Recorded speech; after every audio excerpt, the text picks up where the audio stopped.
Hi, I'm Meg Dendler, and I'm the author of Why Kimba Saved the World, my new children's book. This book is actually part of a series of books called the Cats in the Mirror books. Kimba's book is the first one. Vacation Hero should be out March of 2014, and there's a couple of others planned after that. You may already have a copy of the book, or this may be your first introduction to it, but I hope you will stick around. What we're going to be doing is doing a series of videos where I'm reading aloud to you a chapter at a time, just like I would have done in my classroom back when I was a teacher.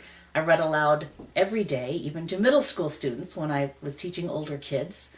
I think it's very important. Maybe you've already read the book, it was easy for you, and you just want to enjoy hearing it again. Maybe you're a little too young to read it, or maybe reading is a struggle for you for one reason or another.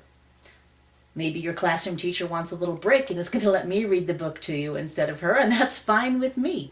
Wherever you're here, I hope you enjoy. There are some pictures in the book. Kimba is actually my real cat. She's sitting right across the room from me right now. She wasn't interested in being on camera, so we won't push that for today. We'll try another time.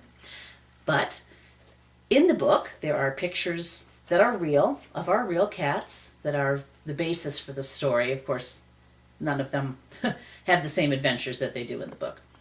But at the end of this video, I will tag on the photos. So since I can't flash them to you really easily right now while we're reading, you can still see what pictures you missed. I know that sometimes the best part of the book is getting to see the pictures.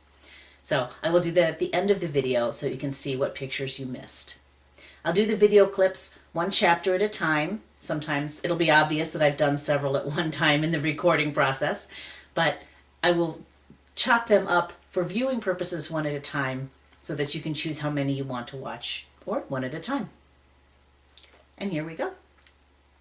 Why Kimba Saved the World. By me, Meg Welch Dendler.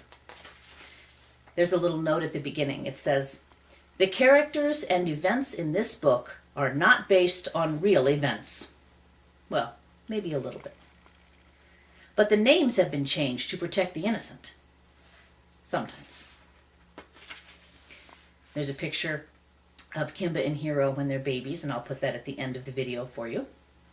And this is the prologue, sort of the introduction. Some cats are born on Earth and never know who they really are. Others are sent. They are undercover for their years on Earth. They know who they are. They know that they are not from Earth at all. And they are part of a bigger plan. Kimba and Hero are the first kind of cat. Their mother could have explained things, told them who they really are. But they were accidentally separated from her the day they were born. These sisters would learn to call a human Mama. They would know nothing about the grand plan and their own destiny. Life would be simple and carefree. But it wouldn't stay that way. Chapter 1, Hunting. Kimba, the silent hunter, lay hidden from view. Peeking up over the edge, ears laid flat, she could just see her victim stroll by, completely unaware of the danger lurking nearby. Preparing for the attack, the sleek white lion's tail twitched ever so slightly. The muscles on her haunches flexed and tightened. Then, pow, she leapt out into the open, deadly claws splayed and fangs ready for the kill. The mighty beast landed perfectly on her target, her tail a puff and the fur on her back at full attention. And now for the final bite to the throat. "Howl!" Hero yelled. And then, mostly annoyed as her sister pretended to take a death grip on her neck, "Get off!" With some minor hissing and a bit of a tussle, the sisters ended up in a furry pile, leaving even more fur on the bathroom floor behind them, with Kimba on top. The hunt was over. Kimba, the skinny white kitten, had defeated her prey. Kimba took a moment to lick the fur flat on her befuddled sister's head, and then she began grooming her own fur back into place. Hero staggered to her feet, shook herself off, and wandered into the bedroom for a nap. Totally worth it, Kimba thought, as she licked and smoothed. Once she was done and every hair was back in place, she climbed back into the tub to lie in wait for the next victim. Kimba, the master hunter, the white lion, was on the prowl.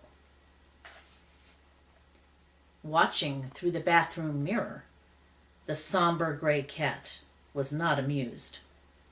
He understood that they were special and important, but how in the world was he ever going to make decent agents out of these two balls of fluff? It would take a few lies, most certainly. It would take some firmness and absolute determination. It would take a miracle. That's the end of chapter 1. I hope you'll come back for the clip of chapter 2. I'm going to keep on reading.